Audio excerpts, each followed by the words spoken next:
नमस्कार, आप देख रहे हैं 9 की 9 खबर और आपके साथ मैं हूं विवेक। कोरोना से जारी लड़ाई के बीच आज से स्कूलों में पढ़ाई शुरू हो गई है। 306 दिनों यानी कि 10 महीने के बाद शिक्षा के मंदिर की रौनक लौट आई और घंटी की गूंज से छात्रों के चेहरे पर चमक भी। घंटी की गूंज से चेहरे पर चमक।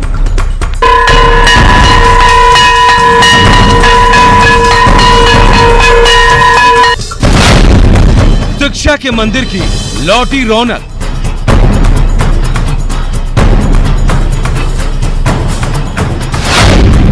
खुल गए स्कूलों के ताले।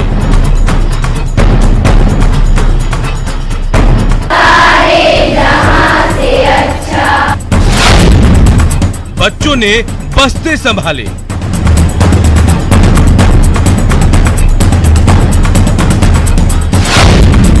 फिर शुरू हुई स्कूलों में पढ़ाई।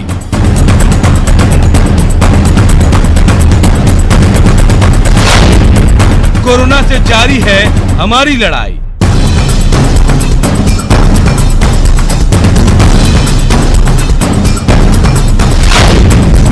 बज गई स्कूल की घंटी। कोरोना महामारी के बीच आज से बिहार में स्कूल और दूसरे शिक्षण संस्थान खुल गए हैं, जहां 9वीं से 12वीं तक की कक्षा की आज से पढ़ाई शुरू हो गई है। सुबह से ही स्कूलों में छात्रों के पहुंचने का सिलसिला शुरू है। कई स्कूलों में आज से 10वीं प्री बोर्ड की परीक्षाएं भी शुरू हो गई हैं। स्कूल प्रबंधन सरकार की ओर से जारी कोरोना गाइडलाइंस का पालन कर रहा है। जायजा लिया है हमारे सहयोगी साकेत कुमार ने। लगभग 9 महीने बाद फिर से आज स्कूल खुले हैं। आप देखिए यहाँ पर पटना में जो बच्चे हैं वो अब स्कूलों में पहुँचने लगे हैं। चूँकि 9 महीने तक कोरोना के वजह से स्कूल बंद थे, स्कूल में जो है बच्चे नहीं आ रहे थे, और अब चूँकि आज से सरकार ने स्कूल खोलने का 9वीं क्लास से लेकर 12th क्लास तक के जो स्कूल है वो आज से खुलेंगे। वहाँ पर आज बच्चे पहुँचेंगे और देखिए तस्वीर, ये सेंट जेवियर्स स्कूल है गांधी मैदान इलाके में, और यहाँ पर जो स्टूडेंट्स हैं वो यहाँ पर पहुँच रहे हैं। हालांकि जो कोरोना गाइडलाइंस है उसको फॉलो करना है। हर व्यवस्था यहाँ पर देखिए की गई है। जो भी बच्चे आ रहे हैं उनका हैंड सैनिटाइज किया जा रहा है, उनका जो थर्मल स्क्रीनिंग है वो की जा रही है। आज से स्कूल खुला है, कितनी खुशी है तुम लोगों को? एग्जाम्स है, उतना खुशी भी नहीं। देखिए एग्जाम्स है, बच्चे चूंकि काफ़ी लंबे समय बाद आज स्कूल आ रहे हैं बच्चे, तो कहीं ना कहीं बच्चों में खुशी भी है इस बात को लेकर। हमको काफ़ी दिनों बाद खुला है स्कूल, एग्जाम चल रहा है आप लोगों का? हाँ, प्री बोर्ड्स। कैसा लग रहा है आज पहली बार स्कूल आ रहे हैं इतने दिनों बाद, कोरोना काल के बाद? अच्छा लग रहा है, बहुत अच्छा लग रहा है। तो इतने दिन में क्या पढ़ाई भी आप लोगों का हैम्पर हुआ? हाँ, ऑनलाइन क्लास के थ्रू। ऑनलाइन क्लास में उतनी अच्छे से पढ़ाई नहीं हो पा रही, बट टीचर्स ने अपना बेस्ट दिया, हमें भी अपना देना पड़ेगा। लेकिन क्या इतने दिनों बाद आज स्कूल खुल रहा है, आप लोग आ रही हैं, कितना अच्छा लग रहा है? अच्छा तो बहुत लग रहा है, एग्जाम भी है, थोड़ा सा डर भी लग रहा है। अच्छा, आज एग्जाम भी है आप लोग? हाँ, प्री बोर्ड है। 10th में आप? हाँ। तो देखिए बच्चे जो हैं वो खुशी उन लोगों में है क्योंकि स्कूल आज लंबे अरसे बाद खुला है। हालांकि जो सरकार ने गाइडलाइन जारी किए हैं उसके तहत जो कोरोना गाइडलाइन है उसे फॉलो करना है बच्चों को, जिसमें मास्क लगाने की बात कही गई है, साथ ही साथ हैंड सैनिटाइजर और तमाम चीज़ें स्कूल प्रबंधन के द्वारा यहाँ पर मुहैया कराई जाएगी। और उसकी तस्वीर भी आप देखिए, जो स्कूल के बाहर थर्मल स्क्रीनिंग हो रहे हैं, जो बच्चे पहुँच रहे हैं यहाँ पर, टीचर्स पहुँच रही हैं, उसके बाद हैंड सैनिटाइज भी यहाँ पर देखिए किया जा रहा है। तो पूरी तैयारी स्कूल के तरफ से की गई है। चूँकि लंबे अरसे बाद स्कूल फिर से खुला है तो बच्चे भी खुश हैं, क्योंकि घर में रहकर ऑनलाइन क्लास करते करते उन लोगों को परेशानी भी हो रही थी। अब जब स्कूल खुला है, हालांकि अभी सीनियर क्लास के लिए स्कूल खुला है और 50% बच्चे ही एक दिन में आएंगे, यानी कि एक कक्षा में जो 50% बच्चे हैं वो एक दिन आएंगे और 50% जो बच्चे हैं वो अल्टरनेट डे पर आएंगे। तो ये तमाम व्यवस्थाएँ, तमाम तैयारियाँ की गई है, जिसे लेकर आज से स्कूल में फिर से रौनक दिखने लगी है। कैमरा पर्सन अजय दुबे के साथ साकेत कुमार, न्यूज़ 18 पटना। तो शिक्षा के मंदिर के साथ ही न्याय के मंदिर में भी आज से फिजिकल सुनवाई होगी। अब फिजिकल होगी कोर्ट की सुनवाई, ये बड़ी खबर हम आपको बता रहे हैं। प्रत्येक जज 25 मामलों की सुनवाई करेंगे। लाइब्रेरी और बैठने वाले हॉल और कमरे फिलहाल नहीं खुलेंगे। हर कोर्ट में 8-8 कुर्सियां रखी गई हैं। कार पार्किंग की जगह नहीं मिलेगी, वहां पर वकीलों को बनवाना होगा ई पास। तो वर्चुअल नहीं एक्चुअल बहस होने वाली है। तय नियमों का यहां पर पालन करना होगा। फिजिकल डिस्टेंसिंग और मास्क बेहद ही अनिवार्य होंगे यहां पर।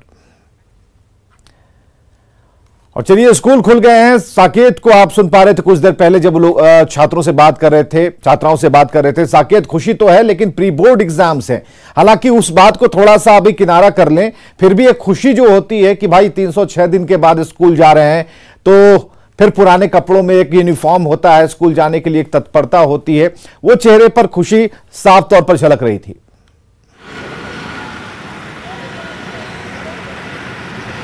ठीक है, बिल्कुल विवेक, लंबे अरसे बाद जब स्कूल में रौनक लौटी है, तो आज जैसा कि तस्वीर भी हम लगातार अपने दर्शकों को दिखा रहे थे कि किस तरह से जो छात्र हैं वो खुश हैं, क्योंकि अभी तक ये छात्र जो हैं ऑनलाइन पढ़ाई कर रहे थे। और कई छात्राओं से हमने बात भी की, तो उन लोगों का कहना था जो एक्चुअल पढ़ाई, जो क्लासरूम में जिस तरह की पढ़ाई होती है, ऑनलाइन में उस तरह से नहीं हो पा रहा था। और चूंकि एग्जामिनेशंस जो है वो भी चल रहे हैं प्री बोर्ड के, तो ऐसे में उन लोगों पे प्रेशर जरूर था लेकिन खुशी भी थी। अभी हम देखिए सेंट जेवियर्स के बाहर ही खड़े हैं। यहाँ पर थोड़ी देर पहले सभी जो छात्र थे वो यहाँ पर पहुँच रहे थे, हालांकि अभी अंदर क्लासेस शुरू हो चुके हैं। आप देखिए, लेकिन व्यवस्था यहाँ पर जो की गई है विवेक, आप देखिए यहाँ पर सोशल डिस्टेंसिंग के लिए जो घेरे हैं वो बनाए गए हैं। जो भी स्टूडेंट्स आ रहे थे उनको इसी तरह क्यू में लग के धीरे धीरे आगे बढ़ना था। और साथ ही साथ एक बार हम कहेंगे कैमरा पर्सन को कि वो गेट तक चलें। आप देखिए यहाँ पर जो सोशल डिस्टेंसिंग के साथ साथ जो सैनिटाइजेशन और थर्मल स्क्रीनिंग तमाम व्यवस्था यहाँ पर की गई थी। अभी भी आप देखिए जो गार्ड हैं वो थर्मल स्क्रीनिंग के लिए और सैनिटाइजेशन के लिए सब व्यवस्था रखे हुए थे। ना क्लास कितने बजे शुरू हुआ है? ये 8:30 बजे से। 8:30 बजे से सभी बच्चे आए हैं? हाँ, सभी बच्चे आए हैं। तो सबका आप लोग थर्मल स्क्रीनिंग कर रहे हैं? हाँ, सबको किए हैं सर। और क्लास के अंदर? क्लास के अंदर भी हुआ है। देखिए यहाँ पर कुछ स्टूडेंट्स भी अभी भी पहुँच रहे हैं। आपका एग्जाम? Yes, uncle. Exam है. I'm getting late, so can I go? Gate लगे, आप चल जाइए, ठीक है, लेट हो रही हैं। तो आप देखिए बच्चे जो हैं वो यहाँ पर पहुँच रहे हैं और थर्मल स्क्रीनिंग और सैनिटाइजेशन यहाँ पर देखिए जो स्कूल प्रबंधन के तरफ से जो गाइडलाइन कोरोना को लेकर सरकार ने दिया है उसका पालन यहाँ पर किया जा रहा है सभी बच्चों के साथ। और चूंकि जो क्लासरूम में भी अलग व्यवस्था इस बार रखी गई है, 50% स्टूडेंट ही एक बार में क्लासरूम में बैठेंगे, यानी कि अगर एक कक्षा में 100 स्टूडेंट्स हैं तो 50 स्टूडेंट एक दिन में आएंगे और 50 स्टूडेंट अल्टरनेट डे पे उनको बुलाया गया है। तो ये तमाम व्यवस्थाएं की गई है, साथ ही साथ मास्क और तमाम चीज़ें यहाँ पर फॉलो कराने की बात सरकार की तरफ से कही गई थी। क्योंकि लंबे अरसे बाद ये स्कूल खुले हैं, 9वीं से 12वीं तक की कक्षा में अभी पढ़ाई शुरू हुई है। बिल्कुल, आधे घंटे पहले की जो भीड़ आप साकेत दिखा पा रहे थे, अभी जो बच्चे हैं वो क्लास के अंदर दाखिल हो चुके हैं। सभी स्टूडेंट्स आए हैं। बाहर जो व्यवस्थाएं की गई हैं कि उन्हें सैनिटाइज किया जा रहा है और थर्मल स्क्रीनिंग की भी व्यवस्था है यहाँ पर। इन सभी मानकों को लेकर सबसे खास बात यह है कि जब आप स्कूल में प्रवेश करेंगे, यानी कि 8:30 बजे जो साकेत आप तस्वीरों में जरा दिखाइए कि किस तरीके से गोल घेरे बनाए गए थे और जो 2 गज की दूरी की बात कही जा रही थी उसे कहां तक छात्रों ने पालन किया। चलिए, स्कूलों ने नियम तो बना दिया, लेकिन स्कूल से जब ये बाहर निकलेंगे असल तस्वीर तब दिखेगी। क्योंकि एक आदत रही है कि कंधे पर दोस्त के हाथ डालकर निकलना, उनसे बातें करना, तो ये भी एक, क्योंकि एग्जाम के माहौल में ये ज्यादा जरूरी होता है कि आपने क्या लिखा, हमने क्या नहीं लिखा, कौन सा छूट गया, तो ऐसे में नजदीकियां बढ़ जाती हैं। तो ये कैसे उनके दिमाग में डाला जाएगा, या अंदर टीचर बताएंगे कि देखिए आप जब बाहर भी निकलेंगे तो वो दूरी बनी रहनी चाहिए।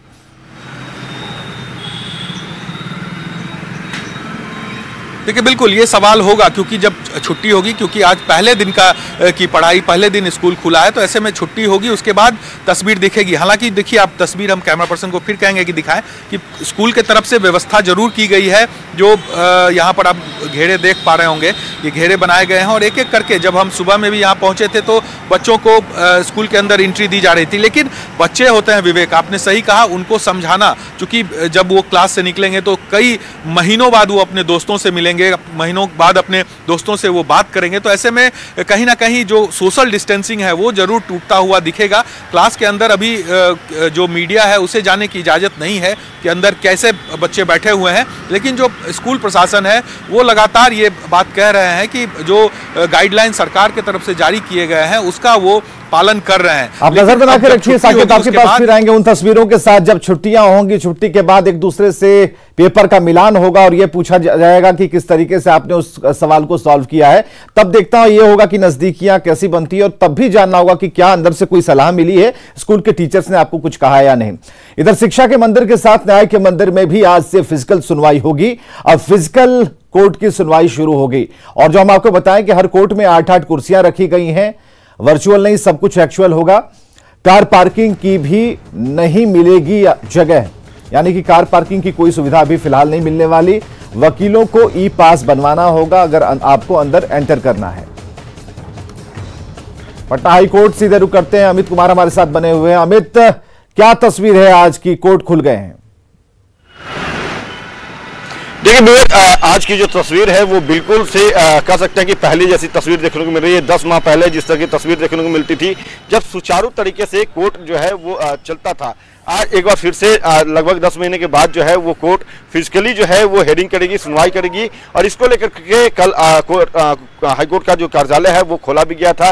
तमाम तरह की तैयारियां जो है वो पूरी कर ली गई थी। अभी हम तस्वीर दिखाना चाहेंगे, ये पटना हाईकोर्ट का गेट संख्या 2 है और यहाँ आप देख सकते हैं कि यहाँ सुरक्षा व्यवस्था जो है वो चाक चौबंद की गई है। और जो दिशा निर्देश है कोर्ट की कार्रवाई को लेकर के, उसको लेकर के यहाँ पे होर्डिंग भी लगाया गया है, बैनर भी लगाया गया है। और सीधे तौर पर कहीं न कहीं जो व्यवस्थाएं की गई है, व्यवस्था में थोड़ी बदलाव है कोविड के कारण कि सोमवार, मंगलवार, बुधवार और शुक्रवार को जो है वो क्रिमिनल केसेस जो है उस पर इसकी सुनवाई होगी और गुरुवार को जो है वो जो सिविल केस है उस मामले पे सुनवाई होगी। तो आज कह सकते हैं कि 10 महीने के बाद कहीं ना कहीं जो लोग न्याय के लिए उम्मीद लगाए बैठे थे कोविड के कारण जो है जिनके मामलों की सुनवाई नहीं हो रही थी, जिन्हें न्याय नहीं मिल पा रहा था, उन लोगों को अब न्याय जिंदगी पटरी पर लौट रही है और सभी का हिसाब किताब भी होगा। बहुत बहुत शुक्रिया अमित हमसे बातचीत करने के लिए। तो व्यवस्थाएं कोर्ट की आपने देखी कि किस तरीके से व्यवस्थाएं की गई थी और सबसे अहम बात यह है कि जिनकी सुनवाई होने वाली है, जिनके मामले हैं, उन्हें भी खुद पर थोड़ा संयम रखना होगा क्योंकि वो भीड़ में जाएंगे। अंदर कितने लोगों की इजाजत है, ये सारी चीजें नियमों और कानूनों के तहत होना है, लेकिन बाहर भी भीड़ नहीं लगाने दिया जाएगा। ये सारी बातें ख्याल में रखी गई हैं। आगे बढ़ते खबरों में, नालंदा जिले के छोटे से गांव की रहने वाली अपर्णा के केदारकंठ की सबसे ऊंची चोटी पर भारत का तिरंगा लहराकर अपने परिवार का नहीं बल्कि नालंदा और बिहार का भी मान सम्मान बढ़ाया है। अपर्णा के पिता के गुजरने के बाद उनकी मां गीता कुमारी ने उनकी पढ़ाई लिखाई समेत अन्य जरूरतों को पूरा किया, इस काबिल बनाया कि आज उन्होंने देश भर में बिहार का नाम रोशन किया। आपको बताएं कि अपर्णा ने पिछले 30 दिसंबर को केदारकंठ की 12,500 मीटर ऊंची बर्फीली चोटी पर भारत का तिरंगा लहराया है। परिवार वालों का कहना है कि वो स्पोर्ट्स में अपने करियर बनाकर अंतर्राष्ट्रीय स्तर पर देश का नाम रोशन करना चाहती हैं। उसकी तमन्ना है कि वो दुनिया की सबसे ऊंची चोटी माउंट एवरेस्ट पर भारत का तिरंगा फहराकर भारत का नाम रोशन करें, लेकिन परिवार की आर्थिक स्थिति अच्छी नहीं रहने की वजह से उन्हें ऐसा करने में कठिनाई हो रही है। आगे चढ़ने के लिए भी तैयारी है माउंट एवरेस्ट की चोटी तक, लेकिन आर्थिक कमी के कारण हम नहीं चाहते हैं। ये तो उछल कूद करती है जाने के लिए, हमसे पूरा नहीं होगा, सहयोग मिलेगा तो आगे ही चलते जाएगी। बहुत ही इसको रुचि है पर्वत चढ़ने का। उत्तराखंड में स्थित उत्तरकाशी जिला के केदारकंठ का जिसकी ऊंचाई 12,500 फीट है, उस पर तिरंगा लहराए हैं अर्पणा सिन्हा हैं, उनके सहयोगी में हैं अभिषेक रंजन, राहुल कुमार, प्रिया रानी, सभी बिहार शरीफ का ही निवासी हैं। इस बार भी उसे इच्छा थी कि हम केदारकंठ पे जाएं, आगे एवरेस्ट पे जाएं, तो हम लोग तो मना कर देते हैं आर्थिक तंगी के कारण। फिर भी वो ज़बरदस्ती मौसी से उधार लेकर इस बार गई है और हम चाहेंगे कि अगर सरकार आगे का खर्च वहन करेगी तो बहुत ही जल्द वो एवरेस्ट पे भी अपना तिरंगा लहराएगी। कोविड-19 महामारी ने परस्पर निर्भरता की भावना को सुदृढ़ किया है, जिससे कि पूरा देश इस विपत्ति का एकजुट होकर मुकाबला कर सके।